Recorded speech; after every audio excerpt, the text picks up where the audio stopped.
Bonjour chers apprenants, aujourd'hui je viens aborder la décolonisation en Afrique noire. La plupart des colonies en Afrique noire ont obtenu leur liberté à partir de 1957. Les décolonisations de la Gold Coast et du Sénégal, respectivement des colonies anglaises et françaises, sont considérées comme formes pacifiques, alors celles portugaises d'Angola et de la Guinée-Bissau ont tardivement et violemment eu leur indépendance. En ce qui concerne du cas de la Gold Coast, les difficultés économiques de l'Angleterre entre les deux guerres font qu'elle impose un pacte colonial avec l'implantation des maisons de commerce européennes et libano-syriennes. En plus, la maladie des cacaoyers vient réduire les possibilités des agriculteurs. Cette situation affecte la bourgeoisie commerciale et rurale, autochtone et précipite l'essor du nationalisme. Mais après la Seconde Guerre mondiale, la Gold Coast obtient une nouvelle constitution admettant une majorité d'Africains au Conseil législatif et 3 au Conseil exécutif. Ainsi, on note des embryons de self-government. Mais le véritable pouvoir appartient aux Anglais. En 1947, l'UGCC est fondé par Dankwa. De retour en Gold Coast, Kwame Nkrumah est invité à organiser les structures du parti. Pour lui, l'indépendance ne se donne pas sur un plateau d'argent. Donc, il faut lutter. À cet effet, il fait passer l'UGCC à l'action contre le colonialisme en lançant du 26 janvier au 11 février 1948 une campagne de boycott des magasins européens et libano-syriens. Le 28 février, une manifestation pacifique d'anciens combattants se termine par des émeutes à Accra. La police ouvre le feu et fait officiellement 29 morts et 237 blessés. En plus, plusieurs boutiques ont été saccagées. Nkrumah et 3 de ses partisans sont arrêtés. Aussitôt sorti de prison, il décide de créer le 12 juin 1949 son propre parti, la CPP, Convention People Party, qui se veut un parti de masse. Les Anglais demandent aux Africains de faire des propositions pour réformer la vie politique. Les lenteurs constatées en 1950 poussent le CPP à lancer une nouvelle campagne d'action positive, non violente, mais elle se termine par des violences. Encore Nkrumah fut arrêté. Devant les exigences des Africains, une nouvelle constitution entre en vigueur et transforme le Conseil législatif en Assemblée nationale et le Conseil exécutif en cabinet ministériel. Après les élections de 1951, remportées par le CPP, Nkrumah sort de prison et est nommé en 1952 Premier ministre. 2 ans après, le Royaume-Uni annonce la pleine autonomie interne. La Gold Coast accède à l'indépendance le 6 mars 1957 sous le nom de Ghana. Pour ce qui est du cas du Sénégal, le Sénégal, à l'instar des autres colonies françaises de l'Afrique noire, a connu plusieurs réformes institutionnelles entre 1944 et 1960, date de son indépendance. La conférence de Brazzaville se tient en 1946 avec De Gaulle, mais sans les Africains. Elle écarte toute idée d'autonomie et réaffirme l'autorité française sur ces colonies. Avec la conférence de Brazzaville, un deuxième collège est né, et Lamine Gueye de la CFIO et Léopold Sédar Senghor sont élus en juin 1946. Le premier fait voter la loi pour l'extension de la citoyenneté. Cette assemblée va créer l'Union française formée de la métropole, des départements et territoires d'outre-mer, des territoires associés. Les Africains bénéficient aussi de l'abolition du travail forcé et l'extension du droit de vote. Senghor forme son parti, le BDS, en avril 1949. Il remporte les élections du renouvellement de l'Assemblée nationale de juin 1951 et celle de l'Assemblée territoriale de mars 1952.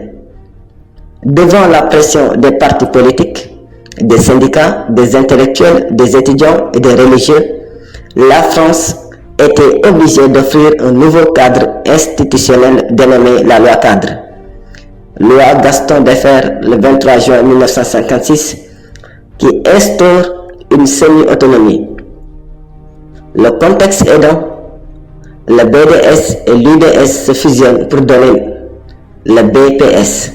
Ce parti va dominer les élections de 1957, laissant le PSAS de Lamine Gueye derrière.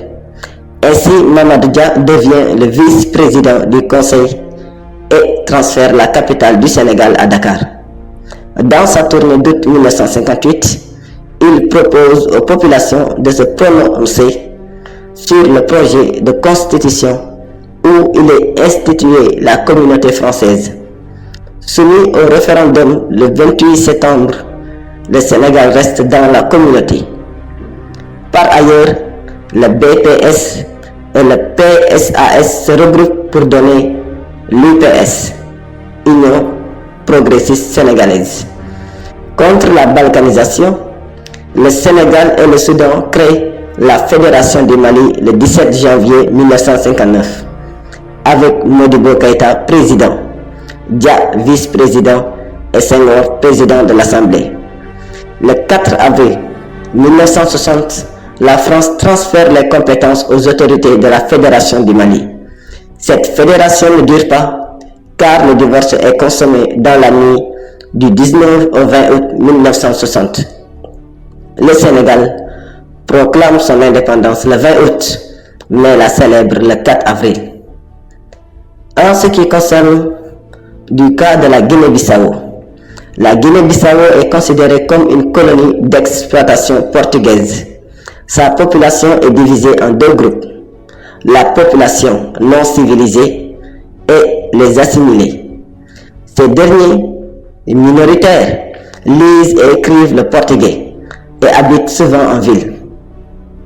Dans les campagnes où vivent les Balantes, les Pepel et les Mandjak, les Portugais renforcent les différences ethniques et religieuses et limitent les cultures d'exploitation. Toutefois, les populations africaines pouvaient changer de statut et acquérir la citoyenneté portugaise en remplissant certaines conditions. La décolonisation débute en 1956 avec la création du PAIGC par Amilcar Cabral et ses alliés. Son parti s'oriente vers la lutte armée suite à deux événements. La sévère répression de la police secrète portugaise dont étaient victimes les populations guinéennes en 1957 et le 3 août 1959 la mort de 50 personnes tuées par l'armée coloniale lors de la grève des dockers. Aidé par Sékou Touré, le PAIGC installe son siège en République de Guinée où il fonde en 1960 une école des cadres et des bases d'entraînement. Ainsi, en 1970, les 5000 combattants du mouvement ont pu libérer les 2/3 du territoire, alors que les 40 000 soldats portugais ne gardent que les zones urbaines. En 1972, une mission de l'ONU visite les zones libérées et salue les actions du PAIGC. Elle considère dès lors le PAIGC comme seul et authentique représentant des populations et affirme par ailleurs le droit inaliénable de ce pays à l'indépendance. En 1972, le PAIGC installe son assemblée populaire, mais le 20 janvier 1973, Amilcar Cabral fut assassiné et ses remplaçants eurent proclamé l'indépendance par l'Assemblée le 24 septembre. Devant cette situation, le Portugal va négocier son départ. La révolution des OE a d'importantes conséquences dans la dynamique d'indépendance. En effet, les jeunes officiers portugais proposent un cessez-le-feu et la libération des détenus politiques. Des négociations sont couvertes à Londres en mai 1974 et se poursuivent à Alger. Ainsi, en septembre 1974, le Portugal reconnaît l'indépendance de la Guinée-Bissau. Pour ce qui est du cas de l'Angola, au début du XXe siècle, les Portugais contrôlent l'intérieur du pays qu'ils gouvernèrent selon le régime de l'indigénat fondé sur l'exploitation économique jusqu'en 1961. À partir de 1932, le régime Salazar au Portugal durcit encore la répression qui toucha durement les élites angolaises, qui revendiquaient une représentation politique et l'amélioration des conditions de vie des populations autochtones. L'Angola, près de 35 000 colons entre 1900 et 1950, et en 1951, il devint une province d'outre-mer. Les colons bénéficient de tous les privilèges au détriment des autochtones victimes aussi du racisme. Pour accéder au statut d'assimilé, il fallait entre autres être métis, savoir lire et écrire le portugais. Quant aux non-assimilés, ils étaient regroupés par tribus ou familles. Cela occasionne la naissance du nationalisme qui réclame une évolution sociale et politique. Les nationalistes étaient divisés en 3 groupes rivaux de composition ethnique très marquée. Le MPLA, fondé en 1956 et dirigé par Agostinho Neto, s'appuyait sur les métis des villes et sur les Kibundus. Le Front National de Libération de l'Angola, le FNLA, de Robert Holden, fondé en 1962, recruté principalement chez les Bankogos. L'Union nationale pour l'indépendance totale de l'Angola, l'UNITA, de Jonas Savimbi, fondé en 1966, était dominée par les Ovimbodus. Le 4 février 1961, avec l'attaque de la prison de Luanda par le MPLA, débuta la longue guerre. Et la rébellion atteint les grandes villes, comme Luanda, avec le soulèvement général de 1962. Le MPLA fut soutenu à partir de 1965 par l'Organisation de l'Unité africaine, l'OUA. Mais la décolonisation de l'Angola fut moins le résultat de la lutte armée que de la désintégration de l'Empire portugais après la révolution des Zéyé et en avril 1974. Pour accroître la pression sur le Portugal, les 3 mouvements signèrent ensemble le 15 janvier 1975 les accords d'Alvor prévoyant l'indépendance. En outre, un gouvernement de transition devait assurer l'intégration des forces armées et l'organisation d'élections générales. Le nouveau régime portugais négocia et le 11 novembre 1975, l'Angola accéda à la liberté. En même temps, fut proclamée l'indépendance de la République populaire et démocratique d'Angola et de la République populaire d'Angola, le MPLA, le FNLA et l'UNITA. Donc, 2 gouvernements affirmèrent ainsi représenter la nouvelle nation. L'un formé par le MPLA à Luanda, l'autre par l'UNITA et le FLN à Ouambo. En mars 1975, les dissensions réapparurent et la guerre civile éclata. La guerre civile s'intensifie avec les tensions Est-Ouest. Celle-ci est marquée par l'immixtion des forces étrangères pour des intérêts économiques et stratégiques. Le FNLA fut soutenu par le Zaïre et l'USA par le Zaïre, les États-Unis et la Grande-Bretagne. L'UNITA fut appuyée par l'Afrique du Sud.